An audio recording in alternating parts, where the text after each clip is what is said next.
This is the Art Beauty Podcast where we tell the real truth about the fake shit. I'm Amber, and today my fabulous and bourgeois co-host is Mr. Joseph Panetta. He is the creator of Left of Center Consulting and somebody who you will understand by the end of this podcast you all want to know. Welcome to the show. Thank you for having me. I'm excited to be here. I'm so excited too, and I'm just going to cut right to it. So, a lot of the podcasts that I do are with beauty experts. They're with doctors. We're talking about something in particular. And when I was introduced to you, my sister-in-law introduced me to you and just said, hey, here's somebody who has been in the beauty business, who really knows everything about everything. And she wasn't wrong. And when we met and we chatted the first time, I think we were supposed to have a half hour Zoom. It ended up being hours, because I was just like, oh my God, this guy knows everything in the best way. And I could just listen to your stories forever. And I was like, let's just come on. So everybody who's listening now, you're going to learn so many great things. This is just going to be one of those podcasts that you're going to be able to go to the next party and pull out this little Panetta gem, is what I will call it, a Joseph gem, if you will. So let's just get into it, because you have this incredible history in beauty. Give us a couple of the highlights. Sure. So I've spent more than 30 years, as I like to say, touching every part of a woman's body through communications.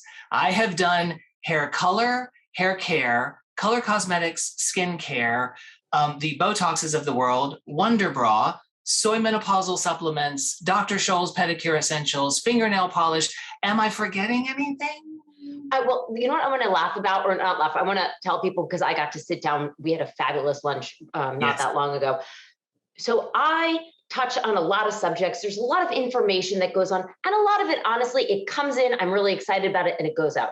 You, my friend, have managed to retain every interesting bit of information I feel like you've ever learned. And right off the bat, you told me this fabulous story about when you were working at Wonder Bra, which I would love for you to share, because listen, ladies, if you think right now that you need to be a skinny mini and that's what it is, I have news for you.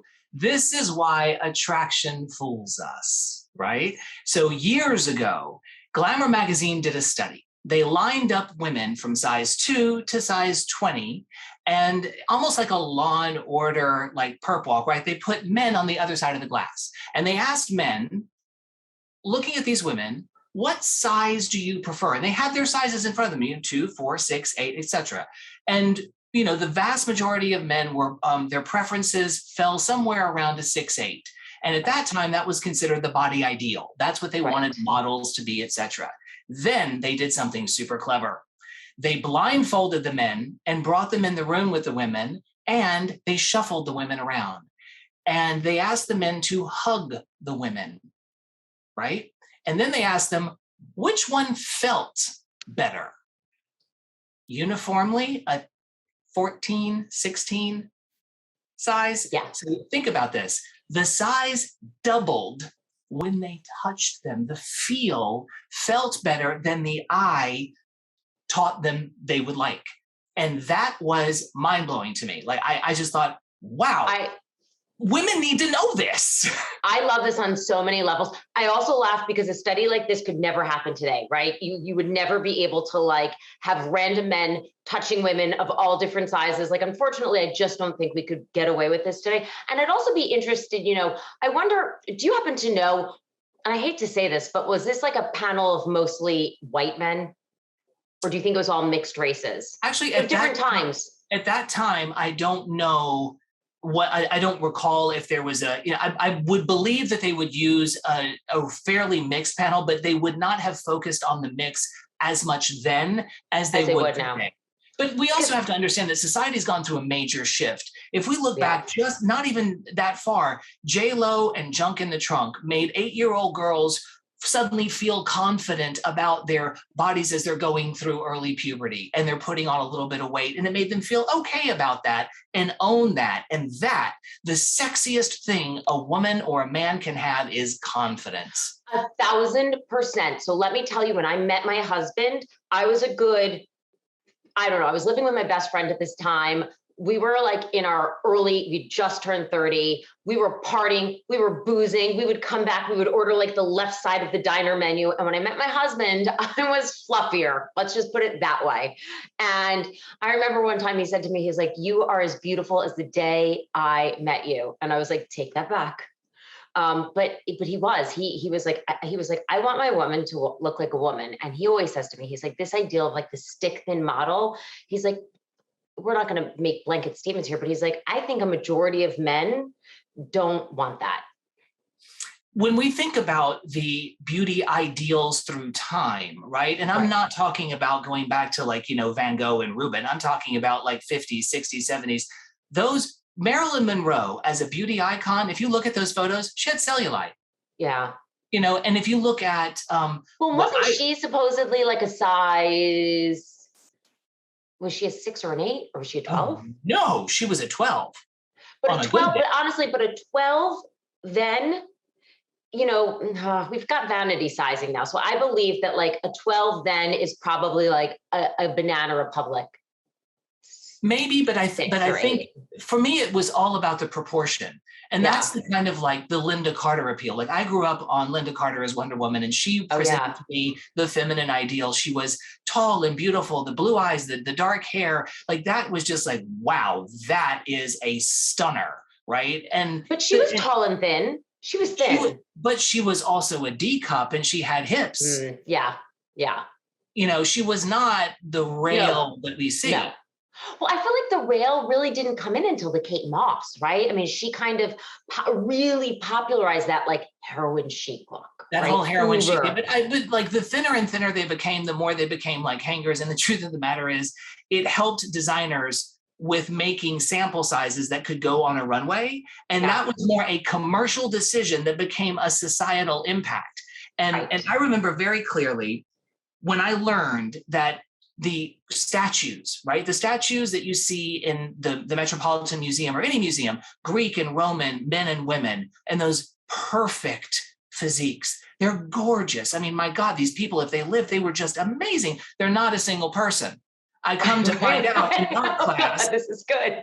They are an amalgam of many different people. So a sculptor would actually take like the neck of one woman and add like the shoulders, collarbone, and breast of a second, and then the buttocks of a third. That person that you're looking at was the 900 BC representation of what we see in Self magazine of being completely retouched. Right. Such a good point. It's funny too, because I was in Athens and I remember sort of walking through a lot of the museums there, and you do have, what I did notice was back then, though, the women were more voluptuous, right? So the statues, right? Because I guess that was something that showed health. And if you had money, I'm assuming, to have a statue created of you, it meant that you were able to eat and therefore probably carried a little bit more. And it's why you were not tan. Tan people were people who worked outside. I mean, society has dictated all this stuff, and it kind of like goes into the notion of how we look at skincare today. And I've spent 30 years in skincare and, have done a good deal of research into the history of ingredients specifically. Now, this is where it gets really interesting. The first archaeological evidence of skincare recipes dates back 6,000 years in 2 locations, China and Egypt. Now, this is where they turned to nature for skincare. So, for example, skin scrub that we use today, they use sand, Dead Sea salt, and aloe vera. You think wrinkle cream is new? They were mixing castor oil and moringa seeds. You think what they used for pimples, because pimples have been around since skin has been around. They used frankincense because it's a natural anti-inflammatory. Oh, wow. You think the masks that we use today and lay back in the tub are new? Oh, no. They were mixing honey because of its natural antibiotic properties. It's nature's Neosporin. They're mixing honey and milk into a paste and applying it. Now, the Greeks sped that forward by taking fresh fruit and actually mulching it with milk and honey and applying it to the face. It is a topical vitamin C in the real sense of the word. Sure. They were using, for dark spot correction, lemon juice, puffy eyes. This is my favorite. In the Renaissance era, women addressed puffy eyes because they woke up after having drunk too much wine and they had those puffy eyes. Day-old bread soaked in rose water. Oh. Right? I wonder why the bread, just because it was like sort of the equivalent of like something spongy? Probably, and then you've got like from an astringent perspective, you would use wine from vinegar, but toner was apple cider vinegar. So they were literally like parsing the ingredients like this, which is hilarious. That the cold cream, the Pond's of the Elizabethan era was rose water, beeswax, and rose oil. Do you sometimes wonder, though, I feel like when you go, again, looking back at so many different artists and walking through a museum, when you see things, from like the Elizabethan era, they do all have that beautiful porcelain skin. But I really want that, I feel like the artist will be accurate in showing like when men had like that redness around the nose and, they weren't all stunningly beautiful, but the skin seemed pretty good. I wonder if the skin was better during that time. I would think not, right? I think not. I think not because I don't think that first of all, they didn't bathe. They couldn't bathe. Yeah. Right? And like the first rule of skincare is clean. So, and that's why the wigs, that's why the powder, the immense powder. Queen Elizabeth was well known to have had blackened teeth because of what she ate. It wasn't because of cavities. It's because she liked a very specific berry that literally stained her teeth. Can you imagine how disgusting it must have smelled back then? So my boiler broke and I was not without hot water for an entire week. And I remember, I had to heat up a pot of water, you get in the shower and kind of do this thing. And I thought, I would not trade modern day showers and my little baby apartment for all the mirrored hallways in the world. Like, nope, I don't care how much money you have. Plumbing is like, yes. Right? Exactly. That's the first rule of housekeeping is plumbing. Right. In so many different ways. True. But you had a super fun, I'm trying to think, because again, I feel like you would be like the ultimate person to bring to a party. You must just pull out these wonderful sort of tidbits. And I love, you were telling me a story about lipstick, and then we can continue on with the ingredients. I don't No, absolutely. So like Dr. Kathy Pice at the University of Albany came out with a book a number of years ago called Making Faces, The History of Cosmetics in America. And this is my favorite point. The very first lipstick ever launched in America was one shade sold under two names, Lady and Hussy, because it all depended on which one you wanted to be. I love that. Who was the company? Do you know? It was probably an early version of what ultimately became Unilever, because there were a lot of companies producing skincare at that time. Oh, here's a fun sidestep for you. Do you know where nail polish came from? No. Ford Motor Paint. Really? When did we? So, but I think I'm so surprised about is that nail polish wasn't invented until Ford was painting cars and making cars. What was that, the turn of the century, 1800s? No, you're talking more like the 20s, the late 20s, early 30s. Okay, but like that's when Ford started making cars, correct? Like the late 1800s, turn of the century. Yeah, when they started going any color other than black, and they tried a number of colors that didn't work, and one of them didn't work because it chipped when it was impacted. And that is how it was a happy accident that it suddenly becomes fingernail polish. Oh, thank you, Ford, for so many reasons. That is so good. So I know that we do have this incredible, history of beauty and beauty ingredients, and many that we're, starting to see come back more and more, right? I feel like these ingredients. We took that pendulum, right, from nature into science around, call it like the nuclear age. So around the 40s, 50s. Now, keep in mind, the FDA came into existence in 1906 because some of those chemicals were finding themselves, that those bleaching agents and medicines and metals, the belladonnas of the world, were finding themselves into cosmetics and skincare. And the FDA was created to put controls on those claims. And then in the 40s and 50s, in the nuclear age, it was better living through chemistry. Everybody walked away from nature. It was, if it didn't come out of a beaker, it couldn't really work that well, right? Correct. And so that everything was better living through chemicals. And then, of course, like any pendulum, you swing back. The 80s, we saw alpha hydroxy acid. And in the beginning, alpha hydroxy acid, which, by the way, the first recorded use of alpha hydroxy acid is Cleopatra. she would scoop the bottom of a wine barrel and take the residue and apply it to her face to slough off the makeup and skin cells. Oh, love her. Okay. Right? It's good enough for Cleopatra. Yeah, it's good enough for all of us. Right, Amazing. exactly. And now I know what I'm going to do after like a late night of partying. Exactly. And I had the opportunity to launch the first mass available AHA in Pond's back in like the early 90s. And then you start getting into another natural ingredient, a form of vitamin A called retinol. And retinol, hello. Yes. There has never been anything like it, won't be anything like it. And it is a natural ingredient that science has empowered. So there's this meeting now between the natural ingredients and the way science can transform them. Then obviously after retin A, you had this like rebirth in the vitamins. You had vitamin E and vitamin C. You can't swing a cat without hitting a topical vitamin C for good reason. Yes. It is a great dark spot remover, anti-aging, like it's topical vitamin C is on the top of every derm and plastic surgeon's list, period. Everybody. I mean, it's something that our bodies can't make itself. So we have to get it externally. Exactly. And then you've got like some of the new stuff, like there are some antioxidants that are now replacing hormonal and steroidal components in topical creams. CBD has been a top skincare ingredient for a while. And, you know, there are experts like Dr. Perricone out there who are saying that aging is a disease of inflammation. And of the some 110 cannabinoids in the plant. Now, keep in mind, marijuana makes dope, hemp makes rope. And CBD comes from hemp. THC comes from marijuana. So that's can't you also get marijuana? Sorry, because there is some CBD with THC. Am I getting them confused? No, sometimes people mix THC with CBD. That doesn't mean they come from the same source. Got it. Because so all CBD comes from hemp. All CBD comes from hemp.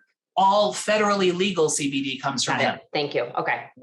And so if you think about like topically applied CBD, the reason why they're saying put it on your skin is because every single FDA clinical that you can read on their website shows us that topically applied CBD has greatest bioavailability and works where you put it. So it's basically the anti-inflammation you want on your face because it actually solves the inflammation. You know what's really interesting? So I work with New Beauty Magazine, and they, one of our beauty editors just wrote a story on this on newbeauty.com. Right now, there is a company, I think it's not Radical Science, forgive me. They are doing the biggest study of the effects of topical CBD on skincare. So all of you skeptics out there, just know that this is in progress right now. And actually, sometime mid-October, the results are supposed to come out. So this is one of the biggest studies that's been done to date on the effectiveness of CBD topically. I'm very interested in hearing about this. I advise a company called California Skin Secrets, and they are building a dark spot correction application that actually rivals hydroquinone, and it's built on CBD. So that's kind of an interesting thing. Watch this space. But so like we have this whole like natural ingredient, scientific ingredient, the meeting of the two. And the obvious next step are the devices, right? So we've got lasers with Fraxel. We've got radio frequency with Thermage. We've got ultrasound with Ulthera. And then you've got intense pulse light. And these things, these tools and devices are being used in derm offices and plastic surgery offices. And they're for that really deep refresh. And they're really, really good at anti-aging. Right. What's also interesting is this year's Cosmoprof saw more at-home devices than any year prior. Well, I mean, I guess I'm not super surprised about that, but I do also think it's because the at-home devices are getting better, right? So I remember, 15 years ago or so, there was an at-home hair IPL, and it's not that it didn't work, but I think that you had to understand, have reasonable expectations of what this at-home device was going to do. And I think that still stands today, right? So if you want super powered, it's not that these at-home devices aren't effective. It's not that they're not going to work. They're just not going to be able to work as fast as the ones that are being done in office under medical supervision. And I think we all understand for a reason. Exactly. And I think, that's where we've become very impatient as a society because we really want to kind of one and done. And what you're talking about is compliance. And that's the biggest bugaboo for any dermoplastic surgeon who has a patient when they kind of want an instant fix. your skin regenerates every 28 days, right? So at a minimum, it's going to take 28 days for you to see results. You don't get, I mean, this notion of overnight is a lie. Over, right? It's not reality. And that's where the new frontier, the new next, and that's this stuff, right? Artificial intelligence. We have about 7 to 9 apps on the market today that use machine learning to basically promote a specific brand's, cosmetics or skincare. It's almost like a matching device on your phone, which is great if you don't know which foundation color to use, right? Though I advise a company called Cutest AI, and they are the largest app ever mounted on the App Store. That's a big claim because it's a big data thing. And when they're eventually launched, you will scan your face using the phone on your camera, and an AI will deliver to you a treatment plan based on the 93% accuracy of what it reads on your face. Rosacea, acne, melasma, dark circles, etc. And it will prescribe for you, like, for example, if you have acne, right? And you scan your face and it tells you to scan it 3 different ways so it gets an accurate picture. And then the AI runs and it says, right, you have acne in these areas. You need a benzoyl peroxide concentration of 8% or better. Here are some options for you. And then the AI prompts you with push notifications to remind you to use it. So it goes back to the compliance thing. Because it's only as good as your routine. You can have thousands of dollars worth of products, but if they're just sitting on your bathroom shelf.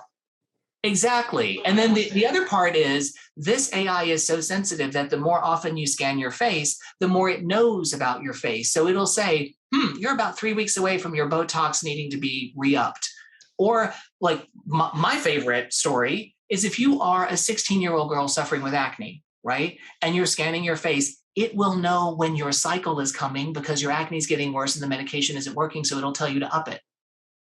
I mean, I really embrace technology. I came from my father. I've got, I want to say a Google back there. If I say it too loud, it's going to start talking to us. I've got them all throughout the house. I ask it questions all the time.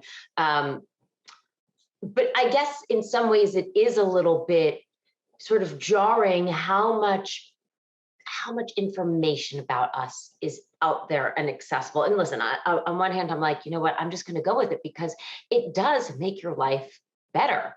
But cycle prediction from my phone, I mean, actually, I already do that. I've got an app that's been tracking my cycle for years. So, hey, I'm all for it. When do we know anything about this Cutest AI? Do we know when it's going to launch? Cutest AI will probably be out first of next year. And there's a consumer version, and obviously it's not meant to replace a physician or an esthetician by any stretch. It actually puts you in touch with one for a prepaid consult. So it's looking how to bring the consumer and their advisor, their coach, their skin coach, on this journey to get them where they want to go. And the thing that I really like about it is the compliance driver and the fact that it can detect changes. There's so many security and safety protocols, it actually outweighs the NSA in terms of what it won't share, because this is valuable for the user, not the internet, right? But you know, you got something. And listen, anybody who has an iPhone right now, your face has been mapped. I mean, so hello, that's just your voice, that's where we're living in. Everything, it's funny. I remember a while ago, people are like, I swear my phone's listening to you. Well, my girlfriend went to go work for Ericsson and she was like, yeah, no, actually my job is to purchase the words, to purchase the keywords that your phone technology is listening for. So I don't think anybody thinks it's a secret anymore, but yes, everything actually is listening to you. Have you heard of the device? And I don't want to throw you off because, I'm not sure that you do. There is, and I can't think of the name of it right now. There is something, it's a device on the market. And essentially what it does is it is like a tiny little inkjet printer, and it will, you run it over your face and it gets rid of discoloration. How it gets rid of discoloration is that it will sense discoloration when it's going over your face. And literally it is putting micro droplets of foundation so that you don't have to wear foundation everywhere now. It will just run over your face. And if it sees a little dark spot, it shoots out the sort of like an inkjet printer and covers up only the spots. I am fascinated. You haven't heard of this? Okay. But I'll tell you what, I bet you that came out of Korea, because those folks walk around looking like they're wearing an Instagram filter all the time. It's amazing. They always look Yes. like they have perfect skin. Well, you know what? I saw a woman today. No, my mother's Korean, but I saw a woman today who was Asian, if that's fair to say now, but umbrella. And you see a lot of Asian women walking around with umbrellas. They're very, very, very serious about sun protection. And most of like the super duper like invisible sunscreens came from Korean Asian beauty. Correct. And by the way, they're also often wearing gloves, if you'll notice. I know. Well, because hey, like the thing that shows our hands is, I'm trying to look, what was the inkjet printer for your face? All right. Opti. And it was made by P&G. It's called Opti. It was made by P&G. And essentially it says tiny cameras that take photos at 200 frames a second. It's going to give you targeted, essentially, coverage on your skin. Now, I know that one of the beauty editors reviewed it and she was like, yes, it's very cool, but it's not inexpensive. I think it's like $60. No, but I mean, wow, that's really interesting. Yes, very, very interesting. I mean, so where do you think, you've been through so many evolutions of beauty. Where do you think we're headed? That's a really potent question. And just looking, the research that I've done and life, right? When you've been working in the industry for more than 3 decades, what I have seen is that there is a push against the ideal, right? Mm-hmm. To the real. So Plato once said, we cannot achieve the ideal because we live in the real. And I share that to say this: look at the Dove Real Beauty campaign, the breakthrough that was. And there was by the way, French director of the brand in America who allowed his agency the room to do this, because obviously French aren't necessarily all about not doing perfection. And that was not the beginning. That was the tipping point. The beginning happened earlier than that if we were paying attention. If we look back at history and those J-Lo and Junk in the Trunk and that sort of like be okay with how you are, who you are, et cetera, real beauty and the way that they have evolved it has now taken root throughout. We have plus size and gender neutral CoverGirl models.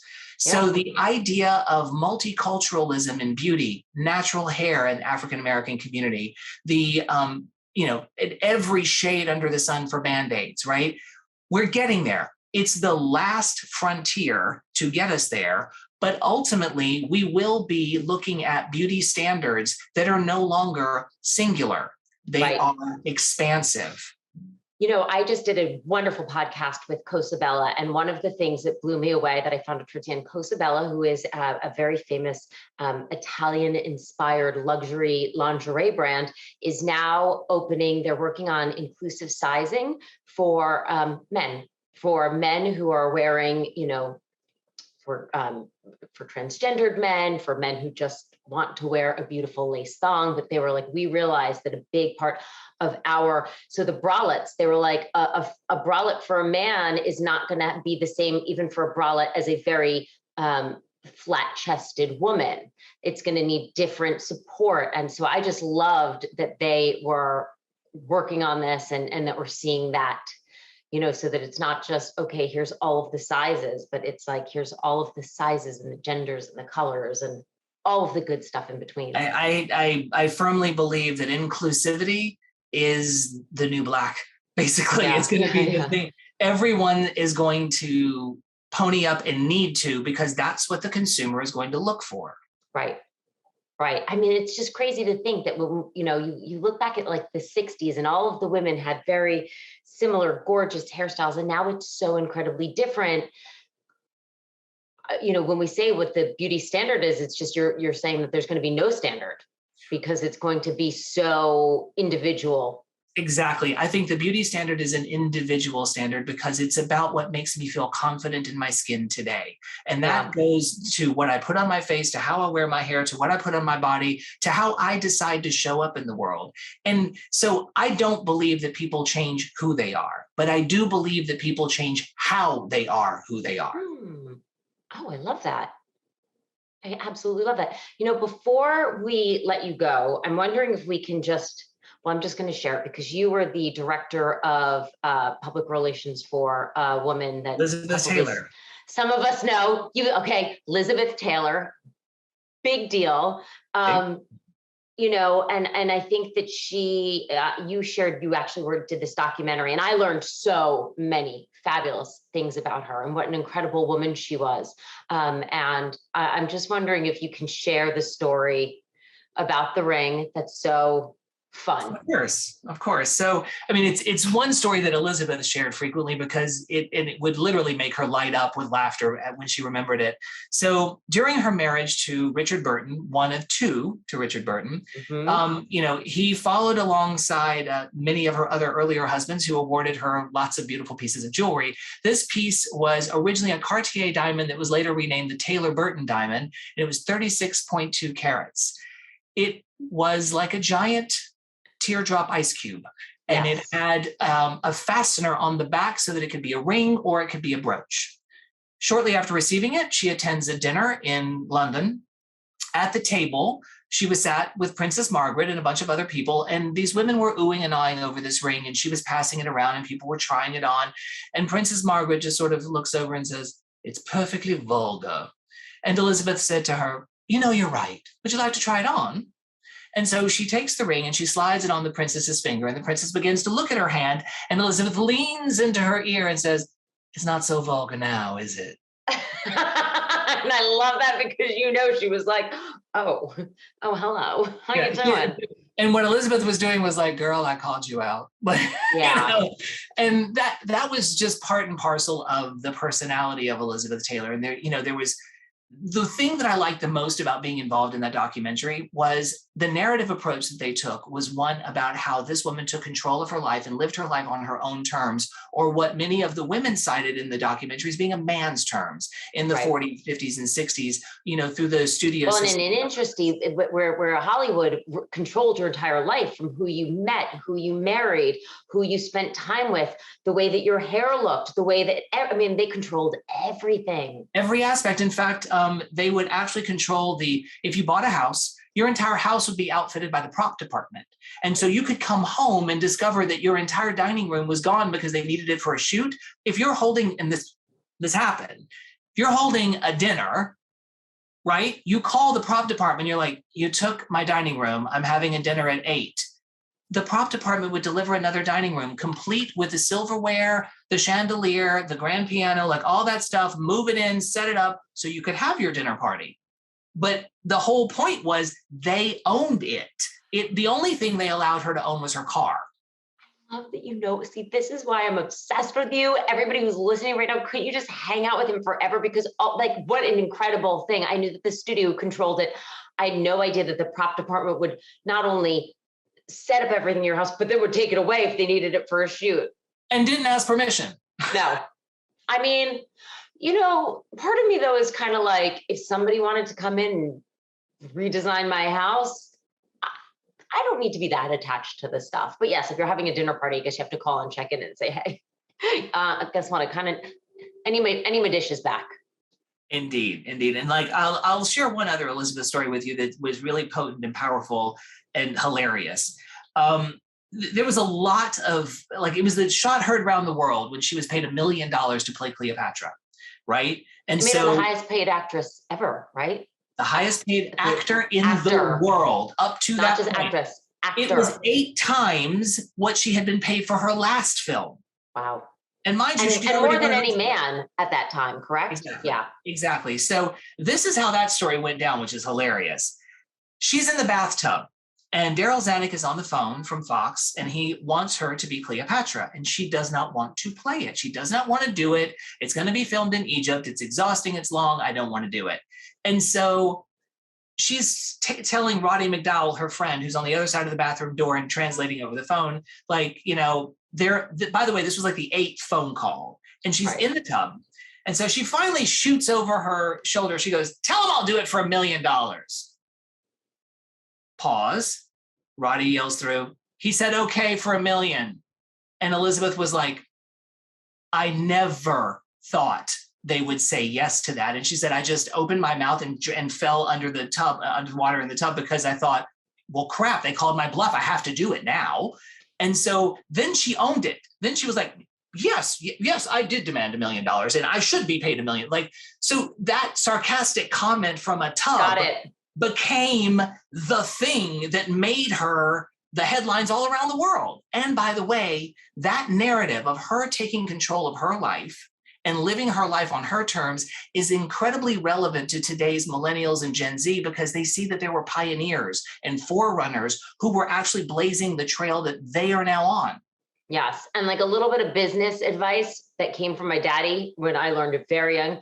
When you go in to negotiate, aim high, say it once, and then shut up, because you never know when they're like, yeah, okay. And especially if it's a job that you don't want to do, double that number that you think is so disgustingly, like, you're like, they'll never go for this, because guess what? Sometimes they will. Yeah, I heard a similar anecdote. You don't hate the job as much. Well, exactly. And you just keep going up until you start to laugh. Right. When you start to laugh, you've gone too high. But until then, no, not too high. Not too high. Oh my gosh, you have such wonderful, wonderful stories. And I do want to say that now, through all of this incredible background, and I think it's clear that you have touched every aspect of beauty. You are a true connoisseur. You have come up with your own line, Molequle. Can you tell us about it? Absolutely. So Molequle is a result of the marriage of science powering natural ingredients. So we used an emerging science in basically the quantum field to change the electron spin around natural molecules. So it only works on natural ingredients. It won't work on house paint, for example. So on we powered our vitamin A so that it's actually 140% more powerful as retin A. Our vitamin C is 118% more potent, and our growth factor is 141% more powerful as a result of the exposure to this technology. And Molequle, and it's Molequle, sold on Amazon. It's eye patches and masks. Leave it on for about 8 to 10 minutes. If you don't see results, your money back. Everybody who has tried this has been like, holy crap. And you'll say, oh, wait, the ingredients look the same. Yes and no. The ingredients are similar.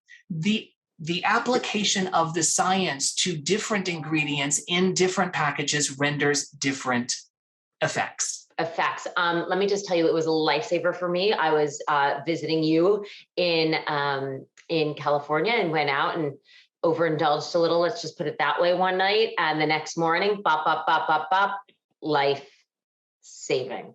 And also very, very an affordable luxury. Very affordable. What do they go for? The whole point. So it's sold on Amazon. Is it sold on Amazon right now if people want to look into this? Correct. It's sold on Amazon. Okay. It's a pack of 3 masks is $24.99, and a pack of 3 under eye patches is $17.99. I mean, trust me on this. And you said money back guarantee. Yep. I mean, you can't deliver better than that. And I hope that everybody listening understands now how much information, how much access you've had to really formulate the best of the best. I'm obsessed with you. If people want to know more about Molequle, where do they go first? Let's direct to them. Molequleskincare.com, Molequle skincare.com. Okay. And now I don't want to put you on the spot, but if everybody wants to just get you in their lives immediately, where's the best place to find you? Reach out to me on LinkedIn. You can reach out to me at locc.me. So it's Left of Center Consulting, locc.me, as in it's all about me. And I am happy to respond to you. Call me, email me. I'm always happy to talk. I love that. Thank you so much for spending time with us today. I know, obsessed. If you have any questions you want me to pass on to Joseph, always happy to do that. You can email me at hello@artbeautypodcast.com. You can find us on Facebook, Instagram, and here on YouTube at Art Beauty Podcast. And as always, we will see you next Tuesday. Looking forward to it. Cheers. Bye.